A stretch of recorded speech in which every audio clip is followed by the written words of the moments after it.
parce que j'avais vraiment, besoin de comprendre, pourquoi j'en suis encore là où je suis dans mes relations amoureuses et pourquoi j'ai cette impression de stagner, de pas pouvoir avancer. Parce que j'avais besoin de comprendre, en fait, certaines choses et certains schémas et je me suis dit: «Beh, j'ai aussi envie de rencontrer quelqu'un, de «m'ouvrir à l'amour» entre guillemets» et donc voilà pourquoi j'ai rejoint ce groupe. Beaucoup de réponses à mes questions sur, justement les schémas que je n'arrêtais pas de répéter, inconsciemment, surtout, donc des choses auxquelles, que je faisais inconsciemment et ça m'a mis de la lumière sur ça, en fait, dans mes relations tant amoureuses, tant professionnelles, tant amicales. Il y a beaucoup de schémas que je répète qui sont liés à des blessures, du passé que j'ai vraiment répétées et qui s'accentuent avec l'âge même. Je suis à l'âge où on a tendance à faire un bilan sur sa vie et ça m'aide énormément de mieux comprendre pourquoi j'en suis là encore, sans m'auto-flageller, pour dire: «Oh mais tu as loupé ta vie» et cetera et cetera. Donc voilà. Dans mon cas particulier, c'était un schéma de rejet du modèle parental, notamment de la mère, mais que j'ai aussi tendance à recréer dans mes histoires de couple et dans mes histoires d'amour aussi.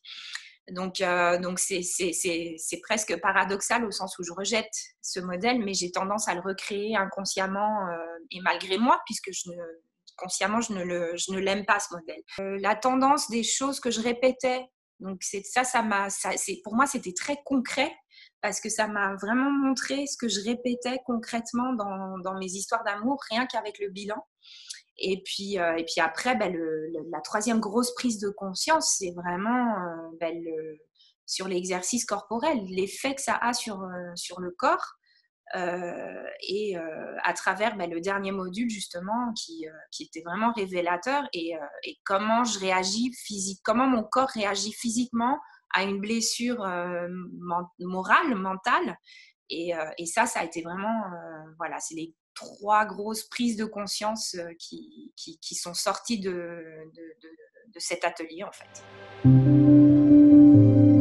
C'est ça, c'était sur un schéma de trahison et en revenant sur des mémoires qu'on avait pu avoir pour des situations qui ressemblaient à cette blessure originale, on va dire, ou cette blessure originelle plutôt. Et c'est à ce moment-là que ça s'est remonté, mais avec tellement de puissance.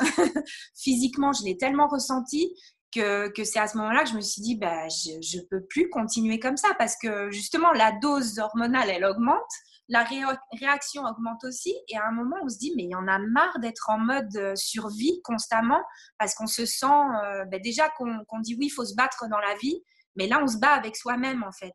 Et au plus on prend de l'aise dans ce schéma et dans cette bataille, au plus on se dit, tiens, on a encore de l'endurance, bon, je peux encore gérer, je peux encore gérer. Et moi, non, j'arrive plus à gérer, quoi, ni avec moi-même, ni avec mon entourage, c'est trop plein. Voilà. Bien aussi le fait que ce soit un groupe privé, que ce soit en groupe, comme ça on peut partager d'autres expériences aussi. C'est un atelier de groupe, de petits groupes, et donc ça c'est très très chouette aussi de pouvoir justement partager l'expérience avec les autres participantes qui auront des expériences semblables. Mais en fait, en tout cas, dans ce groupe-là en particulier, c'était vraiment génial parce qu'on est toutes de différents horizons. Mais c'était vraiment très chouette de se dire, de pouvoir se trouver des points en commun sur des expériences qui sont complètement différentes l'une de l'autre à des moments, des expériences de vie. Mais on se trouve des expériences communes par rapport à ces blessures et le soutien que ça engendre justement parce que chacune rebondit sur l'autre. Donc, pour finir, en fait, il y a eu des moments qui étaient très cocasses parce que sur des choses sur 15 minutes avant, en faisant l'exercice, j'en pleurais, mais le fait de le partager avec les copines du groupe, entre guillemets, pour finir, on se mettait à rigoler de ça parce que elles aussi, elles avaient vécu quelque chose de semblable, mais douloureux et à leur manière, etc. Et du coup, ça permet d'alléger aussi, de dédramatiser la chose et de ne pas se sentir complètement toute seule en se disant oui, mais c'est moi qui bloque et tout, alors qu'en fait, voilà, on a des expériences similaires.